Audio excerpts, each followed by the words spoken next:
Hi guys, Claudia Boleyn here, and this is a break from scheduled videos because obviously there's been some big news recently. It's going to be a depressing one. I don't really know how I can bring any sort of lightness to this because it's just horrible. So we're talking about the near catastrophic incident. I'm sure you're fully aware because of the title.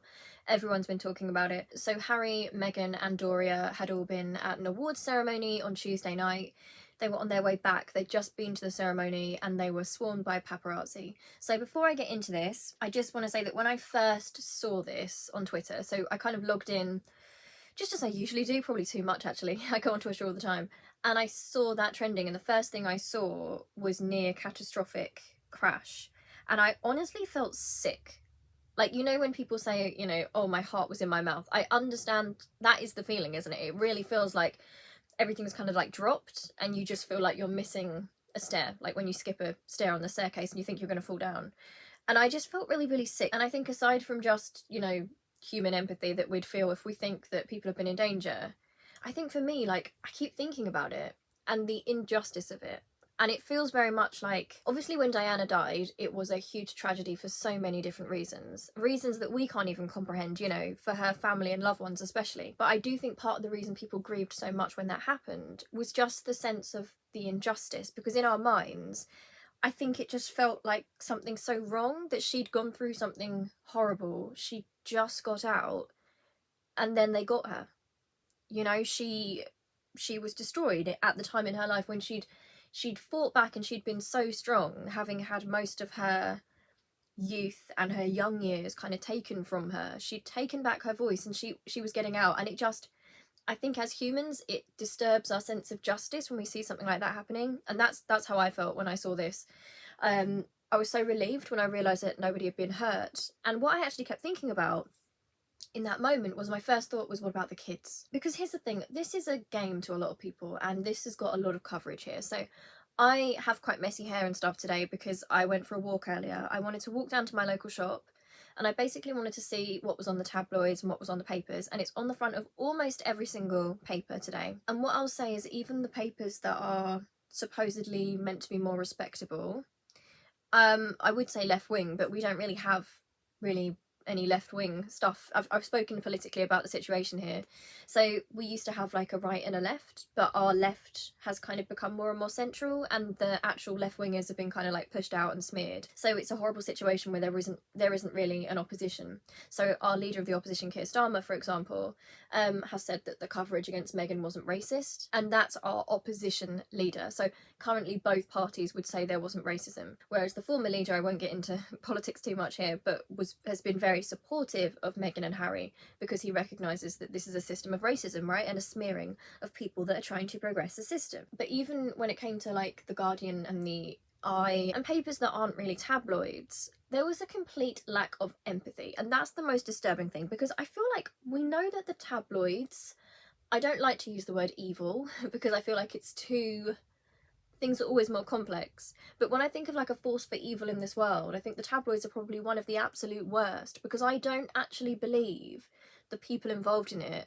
even care about the horrors they are creating for people. I think it's all about money, and they dehumanize their subjects, and then you get hate crime because people are, drummed up into a state of fear, like vulnerable people turned against each other, people made into hate figures, and it's this evil which is so mundane, right? And I think the people that would work in that system will probably say things like, oh, we're just, it's not the end of the world, we're not doing awful things, like, come on now, there are really evil people out there. But I almost find that kind of detachment with what they're doing, the fact that they can do it so consistently and be so detached from their empathy and the humanity of their victims, to me is really disturbing. Like, that to me is evil. And there is no empathy. The only empathy I've seen is from actual human beings on the internet. Right? Actual human beings saying that is a human couple. They are human individuals, 3 human individuals with 2 little children at home. That is a family. Those are real people. These are not pantomime characters, and their lives were at risk. And this video might be long because I've got so much to say, but I feel like there's no, like, I can't not say it. I'm really, really angry about it. So I'm thinking about how to structure this because I haven't really planned how I'm going to do this. So I thought, why don't we start with the statement that's come out? Because I thought when this happened, I was just going to be coming on here to just discuss what had happened, essentially. But we've now got to discuss what happened and then the gaslighting and the smearing afterwards, and the kind of false narratives that are getting put out, and the kind of victim blaming, which is that Harry and Meghan are now being blamed for their own abuse, essentially. And this is an abuse system which is in play, which I really want to get into. So there is so much to get into here, but let's have a look first of all at the statement. So bear in mind, at the time of recording this is all we have. Keep this in your mind as we go through this, because you'll see why as we go on to the way this is getting reported. This is the statement. This is the only thing that we have from Harry and Meghan. Last night, the Duke and Duchess of Sussex and Miss Ragland were involved in a near-catastrophic car chase at the hands of a ring of highly aggressive paparazzi. This relentless pursuit, lasting over 2 hours, resulted in multiple near collisions involving other drivers on the road, pedestrians, and 2 NYPD officers. While being a public figure comes with a level of interest from the public, it should never come at the cost of anyone's safety. Dissemination of these images, given the ways in which they were obtained, encourages a highly intrusive practice that is dangerous to all involved. So at the time of recording this is all we've got. This is all we have got, and you're going to have a look at how they have twisted these words. A really good example of how this happens in the media on a lesser scale. Let's look at what Camilla Tominey said. So something they do with Meghan and Harry, but also is relevant to us in abuse dynamics. So for example, Meghan on her podcast, I believe, said that Archie has a voracious appetite for books. And in the context of what she's saying, she's talking about how Archie, he was little and he loved having his parents read to him. Sweet, absolutely fine. Then Camilla Tominey gets what she said, goes on to This Morning and acts like Meghan is now saying that Archie is reading to himself, right? Which is obviously ludicrous. And so everyone laughs on This Morning and the public think, oh, isn't Meghan like a narcissistic liar? When she never said anything of the sort. The context was taken out. Not only that, the words were rearranged, right? It was completely rearranged. So what they'll do if you're in an abuse situation is that sometimes if they can't counter what you say you are quite articulate, and there's other ways they try to get you, by the way. They'll try and provoke an abuse victim and enrage them so they lose their temper and say something which isn't great, and then they'll use that, take away the context, take away the baiting, and they'll say, look what a horrible person this is.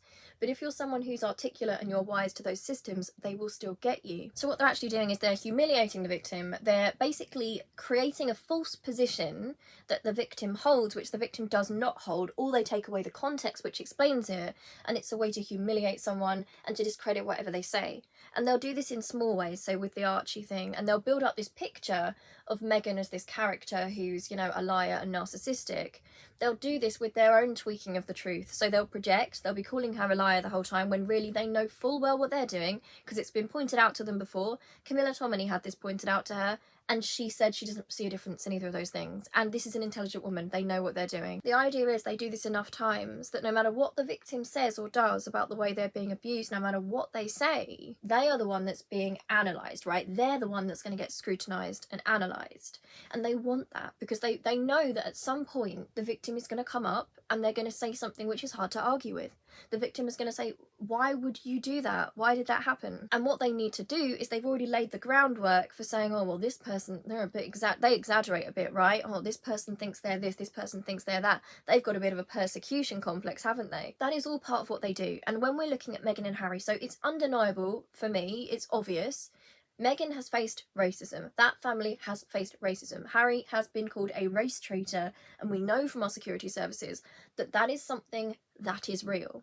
And yet the media, because I don't feel like they wouldn't have a leg to stand on if they came out there and said, racism's fine, because they know that doesn't sound good.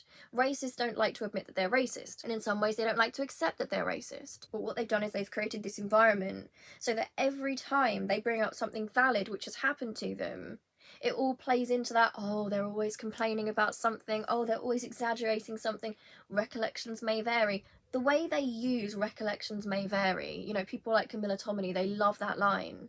It's chilling and triggering if you're someone who's been a victim of one of these systems or if you've been abused, because it's essentially gaslighting, and it's a system that knows what it's doing. They're getting a kick out of what they're doing. It is basically a power play to the victim. It's saying that we are so in control of this that no matter what you say that we've done to you, we are going to smear you. We're going to get everyone looking at you, looking for inconsistencies in you. And human beings are inconsistent. And I'm not even going to say Harry and Meghan haven't been in this instance. They're just trying to pretend that they have been. But in a real world situation, it's very normal, of course, if we look at abuse situations, for someone who's been abused to question themselves a lot. They might be a little bit uncertain at times because trauma sits in the memory very differently, it's difficult to access, and abusers use that. So in a lot of abuse cases, you'll have something completely irrelevant picked up on. So there'll be someone saying that they were abused, and say they said this happened on a Tuesday, right? And it actually happened on a Wednesday. Really, it's just because in their memory, trauma does things to your brain. It might have been a long time ago. It doesn't really make any difference whether it happened on a Tuesday or a Wednesday. If it happened, it was wrong. But they'll change it. So a technique they'll use is they'll say, oh, this person's unreliable because I thought you said it was a Tuesday and now you're saying it was a Wednesday. Everything that you said no longer stands. And they don't afford their victims humanity, and it also puts victims into a state of fear because anything they say that might be slightly inaccurate or misremembered, like down to like a minute or something, they will then use that to discredit a victim's entire testimony. Everything they've said, all hinging on the fact that they said it was a Tuesday and it was a Wednesday, something silly like that. Okay, now let's go through that statement one more time, and this time I've just underlined a couple of things because we need to be really certain about this. So, last night, the Duke and Duchess of Sussex and Miss Ragland were involved in a near catastrophic car chase. So, near catastrophic. Something that a lot of the media are currently doing is they're acting like, oh, like they're what do they mean near catastrophic? Nothing happened, there wasn't a crash. Harry and Meghan have not said there was a crash. They have called it near catastrophic. I'm sure I don't need to explain the use of the words near catastrophic, but near means came close to but didn't happen. I'm already seeing people saying, oh, they're lying, there was no crash. They didn't say there was a crash, that's why they said it was near catastrophic. And let's be honest, in Diana's situation, say by some miracle Diana didn't die that day, right? Say they got away from the paparazzi and she was alright. Now, if she had then gone to the press and she had said it was near catastrophic, anything could have happened, who do you think would have listened to her? They wouldn't have listened to her. They wouldn't have paid any attention. They would have said exactly what they're saying to Harry and Meghan. They would have said, you're a celebrity, just deal with it. It's just like common sense. Of course, it's near catastrophic. We need to be preventing near catastrophe because it's too late when it's an actual catastrophe, isn't it? Okay, at the hands of a ring of highly aggressive paparazzi. Now, we know, because of witnesses, we know that they were surrounded by a ring of aggressive paparazzi. And I've also seen people saying, oh, they're saying they're aggressive. They weren't aggressive. It depends on what your definition of aggressive is.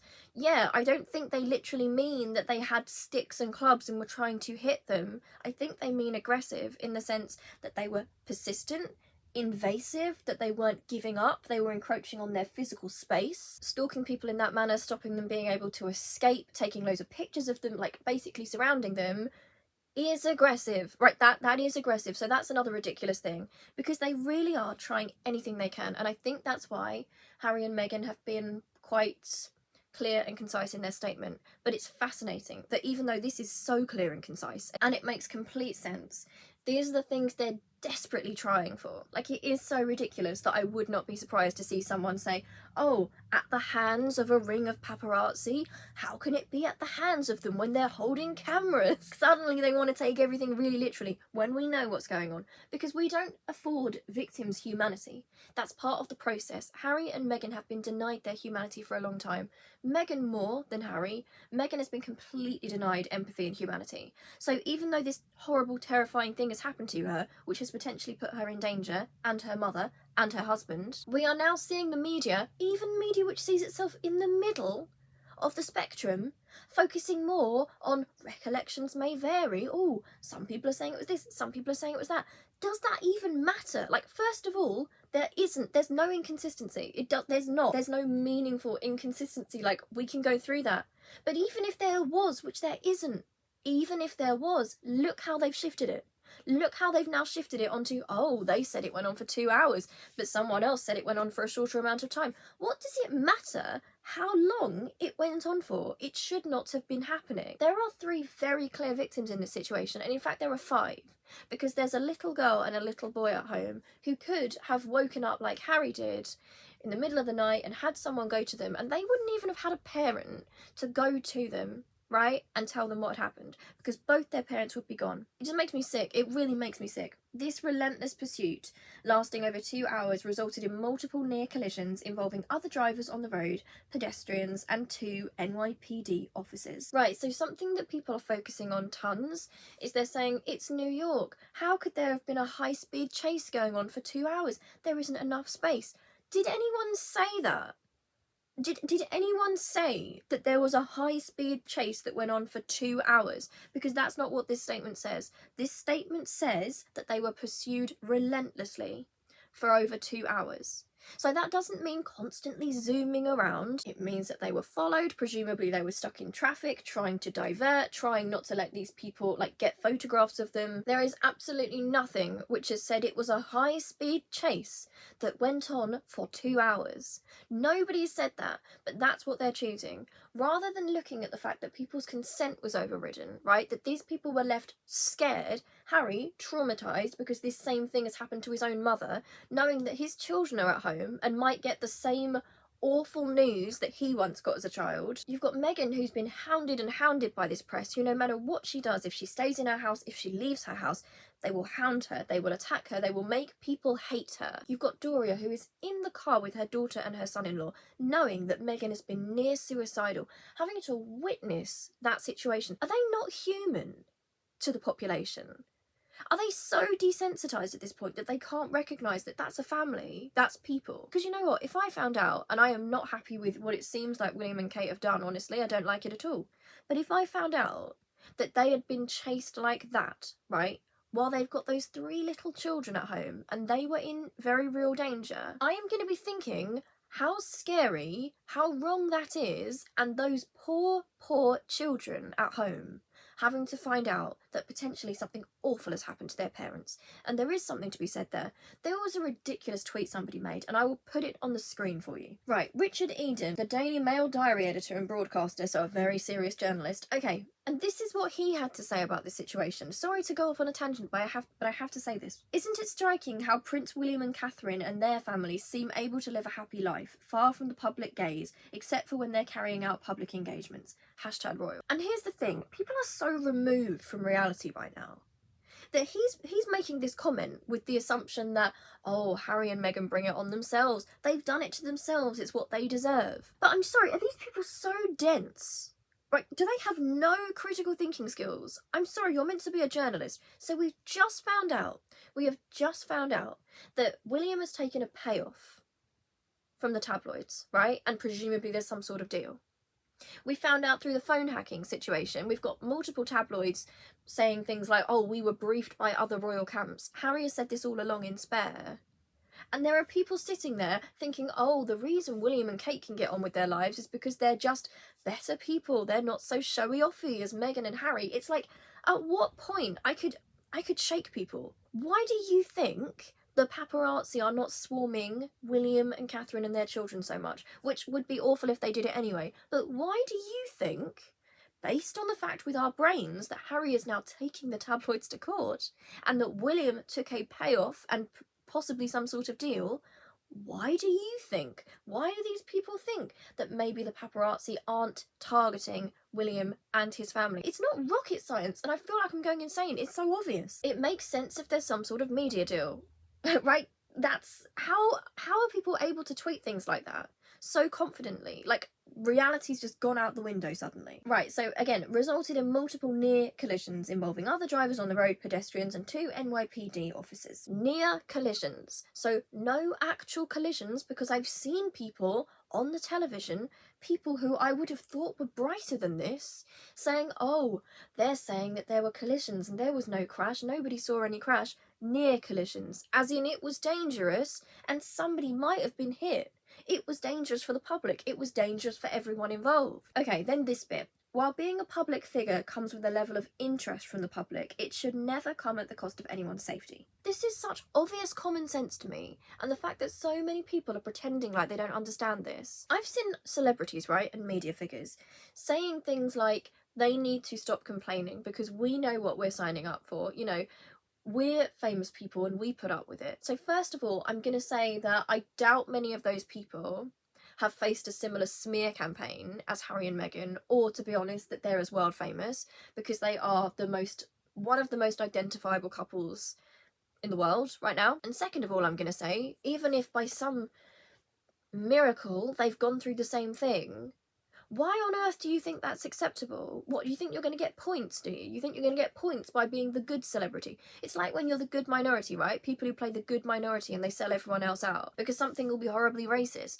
And then one member of that group will come out and go, I don't think it's racist. They're all silly people. They're all like making a fuss over nothing. And suddenly the racists start loving this one minority until they actually talk about their experiences, and then they're not respected. But that's all this is, right? This is pick me celebrities coming forward like, I don't know why they're complaining. It comes with the territory. If that's the case and it comes with the territory, then the territory must be changed. There is such a thing as consent, right? Now, they are not saying, and they never have said, that they want to be private people and never show their faces in public again. That is another thing that the papers put out there, which was never said. They did not say that was the case. So basically, every time they left their house, people were saying, oh, I thought they wanted their privacy. Oh, I thought they wanted their privacy. I thought they wanted to live away from the spotlight. They just didn't want to be harassed and hounded, right? There's a difference between journalism and reporting. And chasing people for 2 hours and hounding them. It is not acceptable. It's not right to just randomly take pictures of people, is it? Like, we know that it would be wrong, wouldn't it? Like, in the real world, you don't do that. I understand that when people are celebrities, of course, there's more interest. And it sounds like they also understand that. They say here that they understand that it comes with a level of interest. They get that, but not at the cost of anyone's safety, not at the cost of somebody's humanity. Because let's be honest here, this is not fans, right? It's and that in itself, I can imagine, you know, if you're a celebrity and you've got lots of fans, in some ways it would probably be very intrusive and difficult. But this is not what this is, right? They are not being swarmed by fans. What is happening is they are being swarmed by hostile people with ill intent who want to catch them in any moment they can, so they can put their images on their papers and make the public hate them. They want to write lies about them. This is not just fans. This is a group of your stalkers and your harassers and your bullies whose sole reason for doing it is so that they can cause you more misery. It's not just fans taking pictures. And the thing that makes me really, really angry as well is that so many people, sorry this is such a rant, but so many people keep saying, these ridiculous people keep saying, oh, we're so fed up of Harry and Meghan, right? No one even cares what they're doing. And it's such a lie. It's gaslighting. They are sending their little tabloid nasties, right? Those little people out there with their cameras who don't see the people through their lens as actual human beings. They are hounding these people for 2 hours. So you don't get to say, oh, I don't know what they're complaining about. Nobody cares about them. Then why are they being pursued and harassed? That's the problem. I'm sure they'd prefer not to be pursued and harassed. And I've also seen, and I'm not going to put it on the screen because I saw this, there was a Reddit group that someone alerted me to recently. And it's an anti-Meghan Reddit group. And it's just the weirdest, scariest thing I've seen in a long time. A lot of people just completely delusional and hating this woman. Like, they basically put every negative trait they can imagine onto her so they can hate the false person they think she is, right? Which she isn't. A lot of them were saying things like, oh, the Sussexes must have staged it for publicity because no one actually cares about them. No one cares about them. This is a massive forum where there are people posting loads of paparazzi pictures. You're the ones doing this. It's the tabloids that keep creating all these negative headlines. It's just such gaslighting that makes me so angry. I think it triggers me because I'm a survivor myself. Like, I've had my own traumatic experiences, and I do understand the system, obviously in a different way to Harry and Meghan in their situation. But if you've been in that situation, it's so triggering. Because we all know that they're being pursued. We know that the tabloids are after them constantly. We know that to sell their papers, the tabloids will make things up. They will put horrible, horrible things on those magazines and they will brainwash people. And then to turn around, to not even be able to accept and admit what they're doing. To then turn around and say, oh, you're complaining. No, you love it. That's what you want. But no one even wants to read about you, you narcissist. Like, it's so evil. And we can all see it. It's a very modern evil on the world stage because we can see this happening. We can see this happening in front of us. And what we are seeing are so many people going along with it. So many people have been taken in by this. And last of all, in their statement, dissemination of these images, given the ways in which they were obtained, encourages a highly intrusive practice that is dangerous to all involved. Yeah, absolutely. I mean, on my notes here, I literally just put, yes, that's consent and that's common sense. You know, the tabloids have no right to be putting up pictures they have taken against people's will after scaring them and chasing them for 2 hours. They have no right. Especially, it's even more evil, I know I've already said this, because what they're going to do is they want to try and catch them any moment of emotion they have. So if one of them was angry at the paparazzi, how do you think they'd frame it? How do you think if Meghan looked angry, they would frame that? How would they put that on their covers? What would they say about it? What would they say the cause of that was? If they saw Meghan upset or Harry upset in there, how do you think they'd frame it? They cannot win no matter what they do. You know, the Mail and the Express, before the whole the statement came out, the Mail and the Express, before the statement came out, had used photographs, and I believe those articles have suddenly been deleted. They've suddenly disappeared, I guess. Okay, so there's one picture I saw, I think I saw it on Twitter, and I'm not going to put it on the screen because it was obtained without consent, but it's a picture of Meghan inside the car. And in the picture, she looks very calm. She's got her hands kind of calmly, I believe they're on her lap, and she's sitting completely calm. And this is how we know that she can't win, and this is why I wanted to talk about this in the lens of, in our lives, right, as victims, in systems of oppression, in gaslighting. What they want from you is some sort of emotion, but the victim cannot win. Because here's the thing, if you are upset or you're angry, they will portray you as being difficult. In Meghan's case, it will tie into racism, right? That she's a diva, they'll say she's a diva. If she's upset, they'll say she's crazy and she's hysterical. If she were to try and laugh and make light of it, and honestly, I feel like when you're in shock, I'd be terrible as a celebrity like this, because I think when I'm in shock, I laugh a lot. You know, they'd say, oh look, she's a mastermind manipulator. Oh look, she thinks it's so funny, she's evil. But what we actually saw in that picture, and I'm sorry I even saw the picture, it was just on my Twitter feed, because it's not our right to look at the picture, but because she was giving them nothing, because she looked so calm, they're now using that to say, oh, it can't even have been that bad then. It can't have been that bad, because if it was that bad, you'd be crying, right? Or you'd have been really upset. But you just looked really calm. And where do we know that from? The abuse playbook, because that's what they do, right? It's never the right time. You've never been abused enough to be able to speak about your abuse and get sympathy. You can never react in the right way. There's no perfect victim. Because if you react with anger, you're the villain, you get reframed into the abuser because the context gets stripped. If you get upset, they're going to reframe you as hysterical and dramatic. And if you try and protect yourself by giving absolutely nothing, which in a lot of cases is, I would recommend, is probably the best thing to do, in that situation, you're then going to have people saying to you, well, it can't have been that bad because you did not cry. Not understanding that the whole reason that you are doing that is because you know that you're going to get further abused and attacked if you show emotion. That's how twisted this is. Okay, so there were a couple of bits in spare that I originally was going to read here, but I feel like it's going to be too long. But one of the things I really wanted to say is, so this is the passage that Harry writes after his mother has died. He's found out that Diana's died, and he's only 12, and the family have gone to church, as they do every Sunday, and there were people that had gathered, they'd left things for Diana, and he and William went out and were photographed, looking at the things that had been left. So these are his words. We pulled over, stepped out. I could see nothing but a matrix of coloured dots, flowers and more flowers. I could hear nothing but a rhythmic clicking from across the road, the press. I reached for my father's hand for comfort, then cursed myself, because that gesture set off an explosion of clicks. I'd given them exactly what they wanted: emotion, drama, pain. They fired and fired and fired. So that, I think, is really upsetting. Like, it actually, you can probably tell that really, really upsets me, because this is a 12-year-old whose mother has died unexpectedly, having been hounded out, right, having been treated abominably. This is a little boy that reaches for his father's hand. He's already being made to go through the motions. He's not able to deal with his grief yet. They've got to show their mourning. So he's in front of the photographers, he reaches for his dad's hand, and they start photographing him. They start invading his privacy. It says, I'd given them exactly what they wanted: emotion, drama, pain. That's what they follow them for.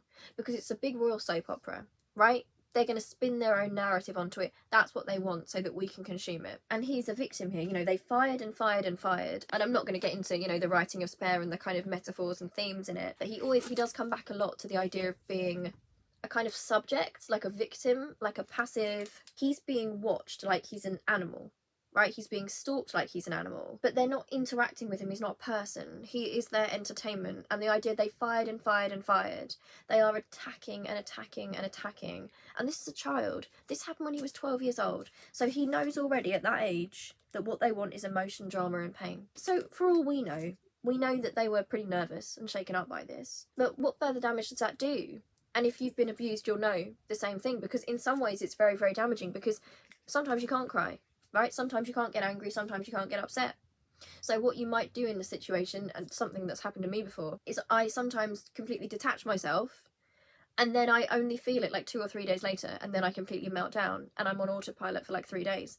And I kind of related to that, and I just kind of wondered what that must be like for them as people, not being able to show those human emotions of fear and being upset, right? Being frightened in that car, because even that will be used against them. They can't show that until they're in a safe place, and yet they couldn't get to a safe place because they were left there for 2 hours. That must be so, so traumatic, and that's not even touching on Harry's trauma of his mother literally dying, pursued by paparazzi, who then, once she died, still viewed her as a subject to make money. They still took photos of her when she was dying. Okay, so I've got a couple more things I just wanted to say here, because I could go on for too long, and I know I mustn't, but first of all, I just want to say, to the people saying that it's staged, that makes no sense, right? First of all, if you were going to stage it, right, you would actually stage the thing that they're now pretending has been said, right? You'd stage a car chase, right? I'm not saying that anyone would even do that, but you're not going to do it in like such a public place where people are going to be there to witness it.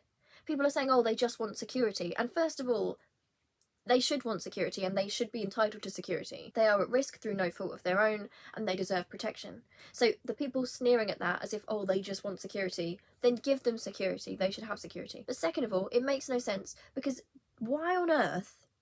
What do they think Meghan is, right? They think she's some Machiavellian, like, evil individual planning all this out. If she was that sort of a person, right, and she was actually planning this out, it's not, it hasn't worked, has it? Because people are doubting everything that's said. And then they'll say, oh, she wants to be the next Diana, right? Oh, she's faking it, she just wants to be dramatic like the next Diana. Sure, you think she's this big actress, and yet the pictures that have been seen, and I'm sorry again that I've seen them because we've got no right to see them, is the woman acting? Or is the woman just trying to be calm and just deal with the situation as best as she can?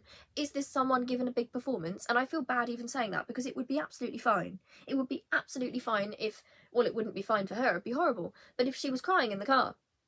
But these people saying, oh, she wants this big moment and to make it really dramatic, was Meghan giving that? No, she wasn't. It doesn't even make sense. And last of all, I saw something that made me so angry. Okay, Jenny Bond was on Andrew Marr, and this was what she had to say about it. So I'm just going to paraphrase here, or maybe quote a little bit. She's angry with Harry and Meghan in this situation. She's gone on LBC, and this is a royal correspondent, by the way, at the BBC's former royal correspondent, so she's a journalist and television presenter, but as you'll know, because we go over it a lot on this channel, doesn't really mean much. It doesn't really mean much. These are people who are invested in basically maintaining the status quo. They are PR for the royals, essentially. But she said this: for goodness sake, just get out of the car, say, here you are, take your shots, and carry on. And that sort of victim blaming is the sort of thing that people are coming out with. Like, I'm sorry, they are so wicked, these people, because they know that's awful, and they know they wouldn't accept it for themselves or their families. But remember, they want Meghan shamed. I honestly believe they want Meghan to be shamed. They want her humiliated. They want her under their control. They want a situation where they're forced, right, to go to their own abusers and say, take what you want and then please leave us alone, right? They have no obligation to do that. They came out of the event and photos were taken when they came out of the event. They have every right to go home. This bothers me, because this is a woman who worked with the BBC. She's a so-called journalist, and yet she victim blames like this. What's her opinion on other topics, right? What's her opinion about, like, sexual assault and things like that? I'm serious. If that's her point of view, what does she think the right thing to do is? She thinks that if people abuse you enough and they pester you enough, you should just stop complaining and do what they want. You should just stop complaining and do what they want, and then eventually they'll go away. Because if you don't do what they want, then it's your fault and you're making a fuss. Is that the level we're at here? They are just so incapable of seeing Meghan as a human being, right? And it's not lost on me that Doria was in the car as well. No empathy whatsoever for Doria. Imagine if it had been Kate and her mum. Imagine. No one's thinking about Doria as a mother right now. And I wonder why. I wonder why they can't gather up their empathy for Doria. And these people are angry. They're so angry that Harry and Meghan would dare to simply say that what happened wasn't right. They are so angry about it, and I think they know what they're doing to Meghan. They want it to happen. They're glad it's happening. And when you stand up to a bully, they get worse, right? They can get really angry with you. If these were normal individuals, they would be able to say, even people who don't like Harry and Meghan, if they were normal individuals, would be able to say, I don't like them. However, I don't think they should be hounded in a car for 2 hours. That sounds dangerous and scary. That's wrong. And to be fair, I've seen a couple of people saying that. I have seen some. But the fact that that's not even like the most common view among people who don't like them, that's how you know this is something evil. Right? They want terrible things to happen to them because they don't think of them as human beings. Essentially, it's them saying, people like Jenny Bond, this is them getting so angry with Meghan and saying, just do what we say. Why are you so difficult? Why can't you just do what we say? Why don't you just let us abuse you? Why don't you just take it? Because we love to humiliate you. We want to put you in your place. That's it. That's the level of anger they have. I've probably missed so much here. So much. And I'm sorry about that, but I have to go. Thank you for watching this. I'm so glad they're all right. It's just made me sick. And it's happened over a long period of time, right? The dehumanisation of them in the media has been this steadily increasing. It's like a boulder, like rolling down the hill and getting worse and worse and worse.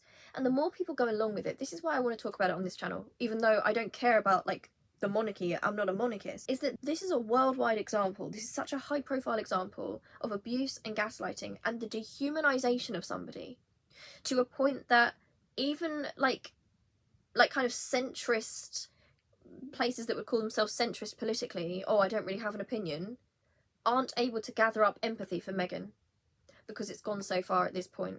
It's so sick, and I'm scared for her. I'm scared for that family, I'll be completely honest. I'm scared. And actually, no, I just remembered there's one more thing I had to say. So, as of making this, a spokesperson has said that the royal family haven't reached out at all to Harry or Meghan, in public or private.